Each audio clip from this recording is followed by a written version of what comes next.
السلام علیکم۔ بسم اللہ الرحمن الرحیم۔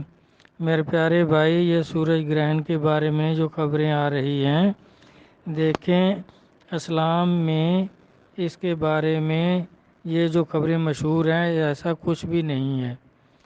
نبی علیہ الصلوۃ والسلام کے صاحبزادہ حضرت ابراہیم علیہ السلام کا جب وصال ہوا تو اس دن سورج گرہن ہو گیا، تو صحابہ کرام یہ باتیں کرنے لگ گئے کہ صاحبزادہ رسول ابراہیم علیہ السلام کی وجہ سے یہ سورج گرہن ہوا ہے۔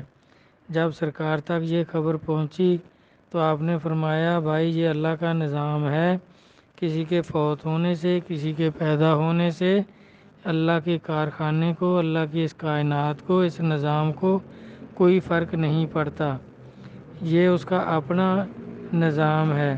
اس کے بارے میں کئی چیزیں جو مشہور ہیں کہ اگر عورت حاملہ ہے تو وہ بیٹھے نہ، بچے پہ اثر ہو جائے گا، وہ چلتی پھرتی رہے۔ یہ بھائی صاحب پرانے دقیانوسی خیال ہیں، یہ ہندوؤں کے خیال تھے۔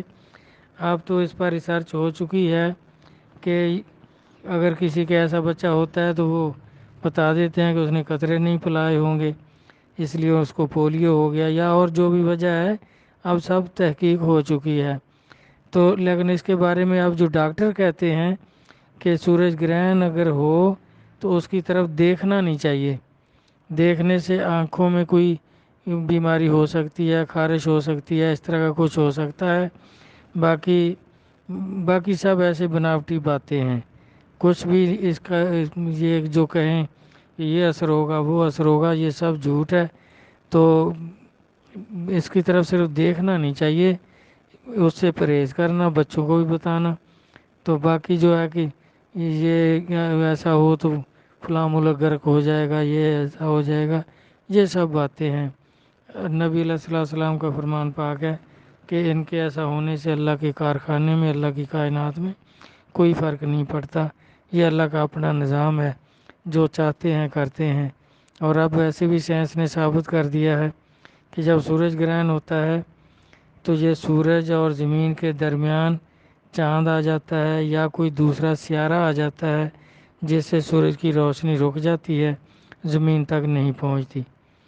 کبھی پورا وہ ڈھانپ دیتی ہے تو بالکل اندھیرا ہو جاتا ہے، کبھی آدھے کے آگے آتی ہے، آدھا وہ کلیئر رہتا ہے تو پھر روشنی رہتی ہے۔ تو یہ اس طرح ہے، باقی کوئی اس میں کوئی خطرناک یا کوئی کچھ بھی نہیں ہے۔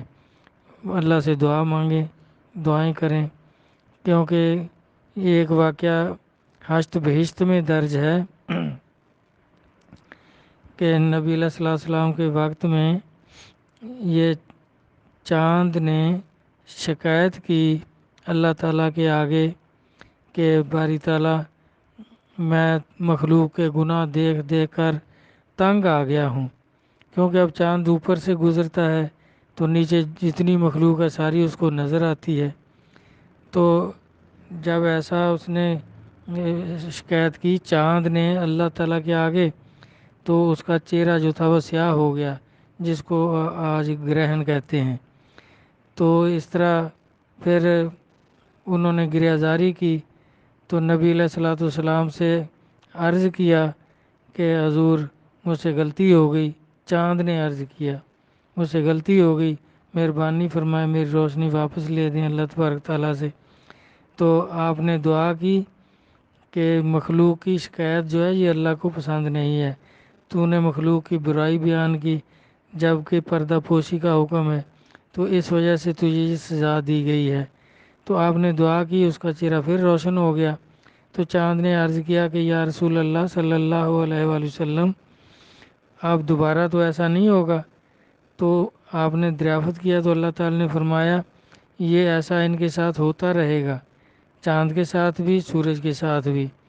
تو انہوں نے عرض کیا جی اب تو سرکار نے دعا فرما دی تو ہمارا نور ہمیں واپس مل گیا، اگر بعد میں ایسا ہوگا تو پھر ہمارے لیے کیا حکم ہے، ہمیں روشنی کیسے واپس ملے گی؟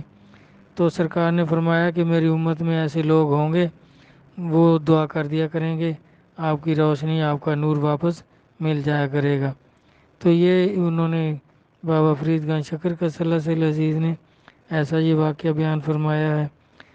باقی یہ جو ہے کہ یہ اس طرح حاملہ عورت یا حاملہ جانور ان کو بیٹھنے نہ دو، چلتے پھرتے رہیں، یہ سب ایسے ہندوؤں کی باتیں ہیں اور ہمارے لوگوں میں بھی مشہور ہیں۔ یہ سب فضول ہیں، ایسا کچھ نہیں ہوتا۔ السلام، اللہ حافظ۔